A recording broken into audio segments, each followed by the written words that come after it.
Hello students, a very good morning to you. How are you? I hope you all okay. So dear students, today we will continue our chapter 19, that is excretion. So today's topic is urine formation. Now let's see how the kidney filters the blood, and after filtration of blood the urine formed. That is how that urine is formed. So let's start. Urine formation involves three main processes, namely glomerular filtration, reabsorption and secretion that takes place in different parts of the nephron. इसका मतलब क्या होता है? जो urine formation होता है वो 3 steps के थ्रू होता है. एक होता है ग्लोमेरुलर फिल्ट्रेशन. इसको ग्लोमेरुलर फिल्ट्रेशन क्यों कहा जाता है? क्योंकि जो मेन फिल्ट्रेशन होता है ब्लड का वो ग्लोमेरुलस में ही होता है. क्यों होता है? क्योंकि ग्लोमेरुलस में जो मिनिट माइक्रोस्कोपिक स्ट्रक्चर होती है, जो स्मॉल होल्स होती है, उसके थ्रू ब्लड का फिल्ट्रेशन होता है. ब्लड का 2 बार फिल्ट्रेशन हो जाता है. एक बार इनिशियल फिल्ट्रेशन होता है, फिर फाइनल फिल्ट्रेशन होता है. इनिशियल फिल्ट्रेशन के दौरान ग्लूकोज और अमीनो एसिड का फिल्ट्रेशन होता है. फिर नेक्स्ट सेकेंडरी फिल्ट्रेशन के दौरान रेस्ट ऑफ द सब्सटेंसेस का फिल्ट्रेशन हो जाता है. फिर उसके बाद क्या होता है? रीअब्जॉर्प्शन. फिल्ट्रेशन के बाद सारा तो हम बॉडी से बाहर नहीं निकाल देते. जैसे कि for example 180 litre initial filtration के बाद फॉर्मेशन होता है, तो वो पूरा का पूरा 180 लीटर यूरिन हम बॉडी से रिलीज नहीं करते पर डे. हम 1 से 2 लीटर यूरिन रिलीज करते. तो बाकी जो 178 या 179 लीटर यूरिन था वो कहाँ गया? वो रीअब्जॉर्ब हो गया. इसलिए सेकेंड स्टेप जो हम पढ़ेंगे यूरिन फॉर्मेशन के अंदर वो होगा आपका रीअब्जॉर्प्शन. नेक्स्ट होता है सिक्रेशन. ये सिक्रेशन जो होता है, जो ट्यूबल्स के बारे में हमने बात किया था, नेफ्रॉन, पीसीटी, डीसीटी, हनली स्लूव, वासा रेक्टा वगैरह, वहाँ से अब्जॉर्प्शन के साथ साथ सिक्रेशन भी होता है. क्यों? क्योंकि हमारी जो यूरिन होती है उसमें जो सॉल्ट का बैलेंस होता है वो परफेक्ट होता है, ना ज़्यादा होता है ना कम होता है. ठीक है, तो इसके बारे में हम लोग डिस्कशन करेंगे स्टेप वाइज. अभी मैंने आप लोगों को हिंट दिया कि कैसे ये 3 स्टेप के थ्रू यूरिन फॉर्मेशन होता है. क्लियर? सो फर्स्ट स्टेप अभी जो now I am going to discuss with you, that is the filtration, means filtration of blood through glomerulus. Clear? So the first step in urine formation is the filtration of blood, which is carried out by the glomerulus and is called glomerular filtration. जो मैंने starting में आपको बता दिया था, जो blood kidney के अंदर एंटर किया तो वो ब्लड का फिल्ट्रेशन पहले ग्लोमेरुलस में होगा, इसलिए इसको ग्लोमेरुलर फिल्ट्रेशन कहा जाता है. ठीक है, तो ये जो फिल्ट्रेशन होता है 1 मिनट में कितना होता है? On an average 1100 to 1200 ml of blood is filtered by kidneys per minute, which is constitute roughly 1/5 of the blood pumped out by each ventricle of the heart in a minute. इसका मतलब आपको मैं समझाती हूँ. Heart 1 minute में 5000 millilitre blood और 5 litre blood को pump करता है. तो उस 5 लीटर ब्लड में से किडनी के पास फिल्टर होने के लिए उसका 1/5 जाता है. मतलब 5 लीटर का 1/5 means in an average 1000 millilitre हो गया, 1 लीटर हो गया. तो 1 लीटर ब्लड का फिल्ट्रेशन 1 मिनट में किडनी में होता है. तो इसको एवरेज लिया गया है 1100 to 1200 ml of blood. Clear? Heart pump करता है 5 लीटर ब्लड 1 मिनट में, पर किडनी फिल्टर करता है 1100 से 1200 मिलीलीटर ब्लड 1 मिनट में. अगर इसको हम एवरेज लेंगे तो वो 1/5 है. क्लियर है बेटा? So 1/5 of the blood pumped out by each ventricle of the heart in a minute. To which part? To the kidney. The glomerular capillary blood pressure causes filtration of blood through 3 layers. It means the glomerular capillary blood pressure. Glomerulus के साथ capillaries connected है, तो उसमें जो blood का pressure होता है, जिस प्रेशर से ब्लड जाता है वो फिल्टर कर देता है. जैसे कि मैंने आपको बताया कि ग्लोमेरुलर में मिनिट माइक्रोस्कोपिक पोर्ट्स प्रेजेंट होता है, उसके थ्रू ब्लड का फिल्ट्रेशन होता है. तो ये 3 लेयर का होता है.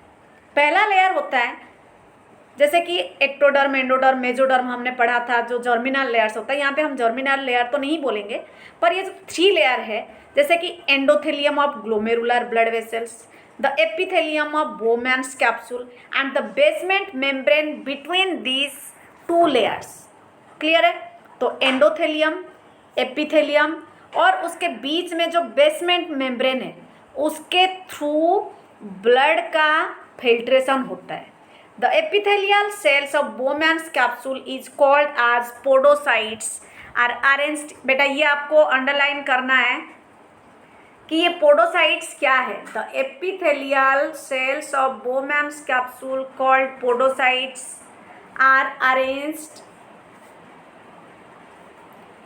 in an intricate manner so as to leave some minute space called filtration slits और स्लीट पोर्ट्स। इसके बारे में भी मैं आपसे डिस्कशन कर चुकी हूँ कि जो बोमैन्स कैप्सूल है जो कि कवर करके रखा होता है, अभी मैं आपको दिखाती हूँ। ये आप देख सकते हो, ये डायग्राम, इस डायग्राम में आप देखो ये बोमैन्स कैप्सूल है जो ब्लू कलर का आपको विजिबल हो रहा है, ऐसे कवर करके रखा है, हाथ जैसा ऐसा कवर करके रखा है। तो ये बोमैन्स कैप्सूल है और इसके अंदर ये ग्लोमेरुलस है। ठीक है, इसके अंदर छोटे छोटे पोर्ट्स होते हैं और इन पोर्ट्स के थ्रू क्या होता है, ब्लड का फिल्ट्रेशन होता है। क्लियर है? तो ये जो पोडोसाइट सेल्स की अरेंजमेंट होती है वो पोर जैसे दिखता है और पोर है, पर उसको देखने के लिए माइक्रोस्कोप की ज़रूरत होती है, इसलिए इसको क्या बोला जाता है, minute pores. So blood is filtered so finally through these membranes that almost all the constituents of plasma except the proteins pass into the lumen of the Bowman's capsule। Remember, blood में जो भी ingredients होती है, जो भी components होती है filtrate होने के लिए, सारी चीज़ का फिल्ट्रेशन होता है सिर्फ प्रोटीन को छोड़ के, इसीलिए इसको अल्ट्रा फिल्ट्रेशन भी कहा जाता है। क्वेश्चन आएगा अल्ट्रा फिल्ट्रेशन क्या है, आपको क्या लिखना है, blood is filtered so finely through these membranes, means through the podocyte cells or through the slit pores, that almost all constituents of the plasma except the proteins pass into the lumen of the Bowman's capsule। Bowman's capsule का जो lumen होती है, lumen means cavity, ल्यूमेन्स के अंदर से सारी चीज़ का filtration हो जाता है, किसको छोड़ के, प्रोटीन को छोड़ के। इसलिए इस तरह का फिल्ट्रेशन को क्या बोला जाता है, अल्ट्रा फिल्ट्रेशन।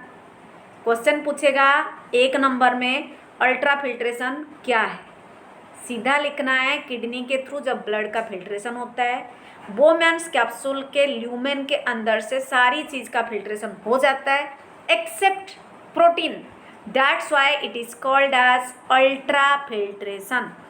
क्लियर है? तो ये था आपका पहला स्टेप। दूसरे स्टेप में क्या होगा, जैसे कि आप जानते हो, the amount of filtrate formed by the kidneys per minute is called as glomerular filtration.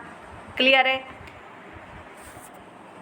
जितने अमाउंट में ब्लड के थ्रू फिल्ट्रेशन होता है उसको ग्लोमेरुलर फिल्ट्रेशन रेट कहा जाता है, मीन्स GFR। ये भी 1 नंबर में क्वेश्चन पूछ सकता है कि GFR क्या है। 1 मिनट में किडनी के अंदर से जितनी अमाउंट में ब्लड का फिल्ट्रेशन होता है वो होता है ग्लोमेरुलर फिल्ट्रेशन रेट। तो जो ग्लोमेरुलर फिल्ट्रेशन रेट होता है वो एक हेल्दी इंडिविजुअल में दैट इज अप्रोक्सीमेटली 125 ml पर मिनट। इसका मतलब 1 मिनट में हम 125 ml यूरिन फॉर्मेशन कर रहे हैं। मतलब हमारी किडनी जब ब्लड को फिल्टर करता है 1100 से 1200 ml ब्लड फिल्टर होने के बाद उसमें से 125 ml यूरिन बनता है, तो बाकी जो है वो रीअब्जॉर्ब हो जाते हैं। ठीक है, तो इसी हिसाब से 1 दिन का अगर हम हिसाब लगाएंगे, 1 मिनट में 125 ml है, तो उसी हिसाब से 1 घंटे में इंटू 60 करेंगे, 24 आवर में कितने घंटे होते हैं, फिर उस घंटे को मल्टीप्लाई करेंगे। उसके बाद क्या करना है, 125 ml से मल्टीप्लाई कर देंगे। सिंपली एक दिन में 180 लीटर यूरिन फॉर्मेशन होती है। जो ग्लोमेरुलर फिल्ट्रेशन रेट है किडनी का, एक मिनट में 125 ml है। पर डे के हिसाब से अगर हम देखेंगे तो वो 180 लीटर्स पर डे होता है। क्लियर है? So the kidneys have built in mechanisms for regulation of glomerular filtration rate. इसका मतलब है किडनी में जो ग्लोमेरुलस है वो कितने मैक्सिमम कितने तक ब्लड को वो फिल्टर कर सकता है। ठीक है, मैक्सिमम वो कितना ब्लड को फिल्ट्रेट कर सकता है उसका बिल्ट इन मैकेनिज्म होता है, मतलब अपने आप ही वो रेगुलेट हो जाता है। सपोज जैसे कि फॉर एग्जांपल अगर हम लिमिट से ज़्यादा पानी पिएंगे तो उतना ज़्यादा यूरिन फॉर्मेशन होगा। आपने देखा होगा जैसे सर्दियों में आप पानी नहीं भी पीते हैं फिर भी यूरिन बार बार जाते हैं। क्यों? क्योंकि सर्दियों में हम स्वेटिंग नहीं करते, हमसे हमारी बॉडी से पसीना नहीं निकलता, तो वो यूरिन के फॉर्म में बॉडी से बाहर निकलता है। गर्मी में हम कम यूरिनेशन करते हैं। क्यों? क्योंकि स्वेट के थ्रू जो एक्स्ट्रा सॉल्ट और वेस्ट होता है बॉडी से वो बाहर चला जाता है। तो इसमें ओवरऑल बोल रहा है कि जो ब्लड का फिल्ट्रेशन होता है उसका खुद का नेचुरल मैकेनिज्म होता है कि कितने अमाउंट में ब्लड का फिल्ट्रेशन होना है और कितना यूरिन फॉर्मेशन होता है। One such efficient mechanism is carried out by juxtaglomerular apparatus. juxtaglomerular apparatus जो है ये इस रेगुलेशन को कंट्रोल करता है। अब ये क्या है? ये एक स्पेशल सेंसिटिव रीजन है। ठीक है, JGA और juxtaglomerular apparatus ये एक स्पेशल सेंसिटिव रीजन है जो कि सेलुलर मॉडिफिकेशन की वजह से हुआ है। किसका? Distal convoluted tubule and afferent arterioles. आपने नेफ्रॉन का डायग्राम देखा था, मैं दोबारा आप लोगों को दिखाती हूँ नेफ्रॉन का डायग्राम, या आपके पास बुक है तो आप देख सकते हो। ये नेफ्रॉन का डायग्राम है। ठीक है, इसमें आप देख सकते हो डिस्टल कन्वोल्यूटेड ट्यूबल, ये वाला जो है ये डिस्टल कन्वोल्यूटेड ट्यूबल है, और अफरेंट आर्टेरियोल जिसको हम बोलते यहाँ पे अफरेंट आर्टेरियोल है। ये मिलके क्या करते हैं? ये मिलके उस ब्लड को कैरी करते हैं, कितने अमाउंट में जाना है और कितने अमाउंट में उसको किडनी के अंदर पहुँचाना है। तो ये जो JGA सेल है, याद रखना बेटा, ये जो JGA सेल है, JG सेल नॉर्मली उसको बोलते हैं, जक्स्टाग्लोमेरुलर सेल्स, ये मिलके बनाते हैं जक्स्टाग्लोमेरुलर अपैरेटस। ठीक है, JG सेल मिलके बनाता है जक्स्टाग्लोमेरुलर अपैरेटस, और ये सेंसिटिव रीजन होता है किसका? डिस्टल कन्वोल्यूटेड ट्यूबल का। DCT और PCT जो मैंने बोला था ये हाईली कॉइल्ड स्ट्रक्चर होता है। इनका मेन काम होता है रीअब्जर्व करना। ठीक है, जब ऑब्जर्प्शन का काम स्टार्ट हो जाता है तो ये सरफेस एरिया बढ़ा देते हैं। ये जो ट्यूबल लाइक स्ट्रक्चर होता है इनका एरिया इंक्रीज हो जाता है, ये एक्सपांड हो जाते हैं, और ब्लड से जो एसेंशियल सब्सटेंसेस होती है, कुछ सॉल्ट्स कुछ मिनरल्स, वो रीअब्जर्व कर लेते हैं। ठीक है, so a fall in GFR can activate the cells to release renin. याद रखना, जो JG सेल होता है जक्स्टाग्लोमेरुलर सेल, ये क्या होता है? मैंने आपको स्टार्टिंग में बोला कि सेंसिटिव होता है। सेंसिटिव कैसे होता है? सपोज आपको गर्मी लगी, ठीक है, आपकी बॉडी गर्मी को फील कर रहा है, तो गर्मी लगते ही क्या करेंगे? हम पंखा चला लेंगे। तो इसका मतलब हमारी बॉडी सेंसिटिव है, गर्मी लगते ही हमने पंखा चलाया। चलो हमारे पास पंखा नहीं है तो हमारी बॉडी का एक नेचुरल मैकेनिज्म है, हम स्वेटिंग करेंगे, पसीना निकालेंगे। क्यों? क्योंकि पसीना निकलेगा तो पसीना निकलने के बाद इवापोरेशन होगा, और इवापोरेशन के बाद हमें ठंडा लगेगा। इसीलिए बोला जाता है evaporation causes cooling effect. That's natural mechanism of the body to avoid ourself from excess hot. Exactly, जब ग्लोमेरुलर फिल्ट्रेशन रेट कम हो जाता है, मतलब किडनी का जो लिमिट है ब्लड को फिल्टर करने के लिए, अगर वो धीरे धीरे डाउन हो जाता है तो यहाँ पे जो JG सेल होता है वो अपने आप एक्टिव हो जाता है, और क्या करता है? वो डिक्रीज जो हुआ था ग्लोमेरुलर फिल्ट्रेशन रेट, किडनी के थ्रू ब्लड का जो फिल्ट्रेशन कम हो गया था उसको वो धीरे धीरे करके बढ़ाता है। ठीक है, तो ये बोल रहा है a fall in GFR can activate the cells to release renin which can stimulate the glomerular blood flow thereby the GFR back to normal. I think समझ में आ गया होगा। ग्लोमेरुलर फिल्ट्रेशन रेट डिक्रीज होते ही जेजी सेल एक्टिव हो जाता है, juxta glomerular cell active हो जाता है और स्पीड बढ़ा देता है, किडनी के पास ब्लड सप्लाई बढ़ा देता है और किडनी के पास ब्लड सप्लाई अगर बढ़ गया तो फिल्ट्रेशन रेट भी बढ़ जाएगा, तो अपने आप जो GFR डाउन हुआ था वो नॉर्मल पोजीशन में आ जाएगा। So simple. तो यहाँ पे बोल रहा है a comparison of the volume of the filtrate formed per day 180 litre with that of urine released 1.5 liters suggests that nearly what percent of the filter has to be reabsorbed by the renal tubules through this process. Reabsorption, the tubular epithelial cells in different segments of nephron perform this either by active or passive mechanism. For example, substance like glucose, amino acids, sodium, etc. in the filtrate are absorbed, means reabsorbed actively, whereas the nitrogenous waste are absorbed by passive transport. So reabsorption of water also occurs passively in the initial segments of the nephron. इसमें overall बोल रहा है nephron में जो tubules है PCT और DCT, ये क्या करते हैं, कुछ सब्सटेंस को ये एक्टिवली ऑब्जर्व कर लेते हैं। तो इन डक्ट्स के थ्रू और इन ट्यूबुल्स के थ्रू किस किस चीज़ का एक्टिव ऑब्जर्प्शन होता है। एक्टिव ऑब्जर्प्शन मतलब समझ रहे हो, पैसिव ऑब्जर्प्शन मतलब समझ रहे हो। एक्टिव ऑब्जर्प्शन में एनर्जी का एक्सपेंडिचर होता है और पैसिव में नहीं होता है।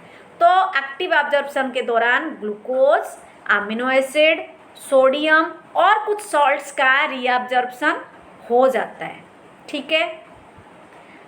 जबकि नाइट्रोजनस वेस्ट ये पैसिवली ट्रांसपोर्ट होता है। Reabsorption of water also occurs passively in the initial segments of the nephron. इसके बाद का जो टॉपिक हम पढ़ेंगे कि कौन सा सेगमेंट में वाटर का ऑब्जर्प्शन हो रहा है, कौन से सेगमेंट में सॉल्ट का ऑब्जर्प्शन हो रहा है, काउंटर करंट मैकेनिज्म क्या है, हर सेगमेंट में इक्वली ऑब्जर्प्शन हो रहा है कि नहीं, उसको हम आगे देखेंगे। तो अभी के लिए फिलहाल याद रखिए एक्टिवली और पैसिवली ट्रांसपोर्टेशन होने के दौरान किसका रीअब्जर्प्शन एक्टिवली होता है और किसका पैसिवली होता है, ठीक है। So during urine formation the tubular cells secrete substances like hydrogen and potassium and ammonia into the filtrate। बेटा हमने तीन चीज़ें पढ़ा था स्टार्टिंग में यूरिन फॉर्मेशन में। एक हमने पढ़ा था ग्लोमेरुलर फिल्ट्रेशन, दूसरा हमने पढ़ा था रीअब्जॉर्प्शन, तीसरा हमने पढ़ा था सिक्रेशन। ग्लोमेरुलर फिल्ट्रेशन हमने देख लिया कैसे क्या हो रहा है। उसके बाद हमने देखा रीअब्जॉर्प्शन। रीअब्जॉर्प्शन दो तरीके से हुआ, एक्टिव एंड पैसिव। अभी सिक्रेशन की बात कर रहा है। जो ट्यूबुल्स होता है उसमें से सिक्रेशन होता है। किसका सिक्रेशन होता है, यहाँ पे ये आपको याद रखना है।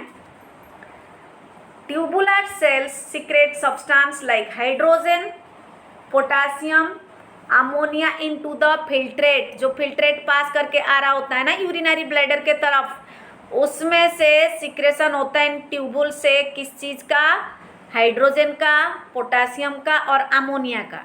Tubular secretion is also an important step in urine formation as it helps in the maintenance of ionic and acid base balance in the body fluids। तो इसका सिक्रेशन होना क्यों ज़रूरी है, क्योंकि ये बॉडी फ्लूइड्स में जो एसिड बेस बैलेंस होता है उसको कंट्रोल करने में हेल्प करता है। कौन, ये जो ट्यूबुलर सिक्रेशन होता है।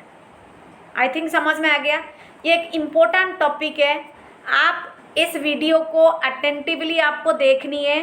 साथ में एनसीईआरटी बुक से ही हम लोग पढ़ रहे हैं, तो आप एनसीईआरटी बुक को फॉलो करना। और जो भी डायग्राम से जब मैं पढ़ा रही हूँ, आप जब वीडियो को देख रहे हो, सपोज यहाँ पे डायग्राम नहीं है और मैं नेफ्रॉन के बारे में बात कर रही हूँ, तो आप एनसीईआरटी बुक खोल के नेफ्रॉन का डायग्राम आपके सामने रखिए और देखिए वो ट्यूबुल्स की अरेंजमेंट कैसे हुआ है और कहाँ पे किस चीज़ का सिक्रेशन हो रहा है, किस चीज़ का रीअब्जॉर्प्शन हो रहा है और किस चीज़ का फिल्ट्रेशन हो रहा है। तो लास्ट स्टेप जो मैंने आपको बताया, जैसे कि जो ट्यूबुलर सिक्रेशन है वो क्यों इम्पोर्टेंट है, क्योंकि आयनिक बैलेंस का ज़रूरी होना, बहुत बैलेंस होना हमारी बॉडी के अंदर, it's most important for the ionic balance in our body. Why? Because we are mammals and we release a perfect concentrated urine, means how much amount of salt will be present, how much amount of water we should release, and how much amount of urea should be released from our body, that all are controlled by the secretions from the tubular region of the nephron. That's why it is called as the tubular secretion is important for the maintenance of acid base balance, ionic balance, and balance of the body fluids. It means other than urine, different type of body fluids that we produce have different salt concentration. अगर आप saliva को check करोगे, आप blood को check करोगे, आप urine को check करोगे, आप आपके टीयर्स के चेक करोगे, तो अलग अलग तरह के बॉडी फ्लूइड्स हमारे अंदर होता है. तो इन सब को कंट्रोल करने में, मेंटेन करने में, बैलेंस करने में सिक्रेशन भी हेल्प करता है. So for today this is all about your topic. So in our next class we will study about the function of tubules.